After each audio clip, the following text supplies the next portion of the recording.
Ranking Member, my friend, Mr. Meadows. Thank you, Mr. Chairman. Thank you for your leadership. Thank all of you for being here this morning. Candidly, document production is something that I know a little bit about, and I guess I've expressed more than a little frustration with some document production. So let me just, instead of doing prepared remarks, let me perhaps get into where the chairman and I agree.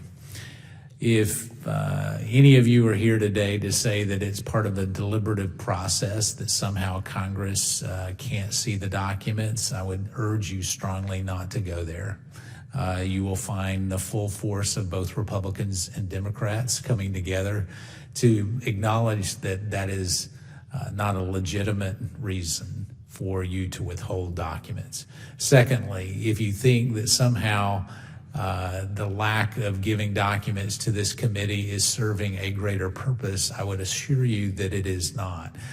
Ms. Tyson, you've been very helpful, and I want to just say thank you for your help in trying to get through some of the documents to address some of the concerns, and certainly as with regards to the FBI building and working with Mr. Borden and GSA. Guys, let me just tell you, I don't agree that we should be building the FBI building and tearing it down and doing it there. And I can tell you that I have been vocal about that. I think it's the wrong decision from a real estate perspective. I think it's the wrong decision in terms of efficiency. That being said, it's not my call.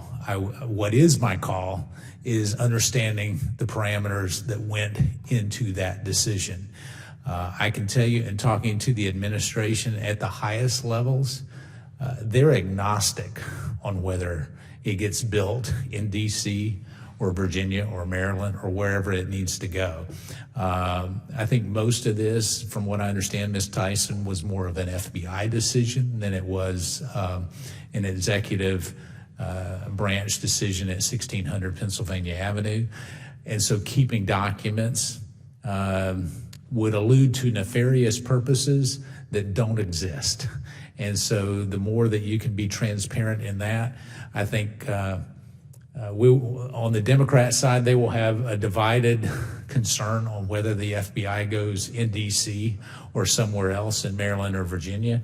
I'm not divided, and on our side, I think what you do is keep a small footprint for the FBI headquarters to allow them to work with DOJ, and you move the majority of the FBI folks to a more efficient location. That's my take. But again, we have to have the documents to do that. As it relates to the Trump Hotel and some of those documents that are in the custody of GSA or others, guys, let me just tell you, everybody would have had to have believed that this president was going to get elected when he started those negotiations, and nobody believed it. And so holding back documents on potentially nefarious purposes for the Trump Hotel, I mean, we were all celebrating the fact that the old post office was going to be renovated and used for something other than a food court and a museum. Everybody was applauding that, including the mayor of D.C., until the president became the president. So giving us documents that allow us to get to the bottom of this and that they're not fully redacted is key. From an OPM standpoint, here's one of the areas that I'm very troubled. I don't agree with the decision to take the security clearances and move them to DOD. I think I've been very open about that. Here's the problem. Congress voted for that, and now what we've got is we've got a situation where over the objection of Mr. Conley and I, they voted to move the security clearances to DOD. Now we're implementing that, and we're coming up with all kinds of problems. I was very troubled at the IT capacity of OPM. And we have got to do something, whether that's consolidation, whether that's moving to GSA. But let me just tell you, we have a third world computing system for OPM. No wonder we got hacked.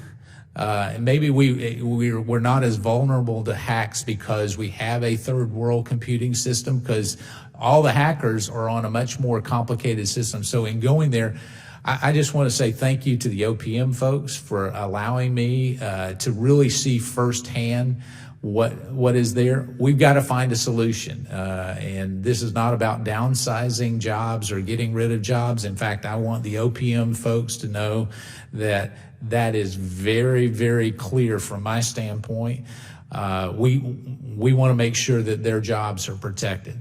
At the same time, we cannot continue to do business the way we're doing business from a computing standpoint at OPM. And so I'm using that to say, the more documents that you give us in a transparent fashion, even if you think that it gives the wrong impression, it is better than the impression of us not getting the documents, believing that there are bad things that you're keeping from us. Does that make sense? And so as you have your testimony today, if you do not go to the deliberative process and that we don't have a right to it, because you will find a very unified pushback. And with that, I will yield back.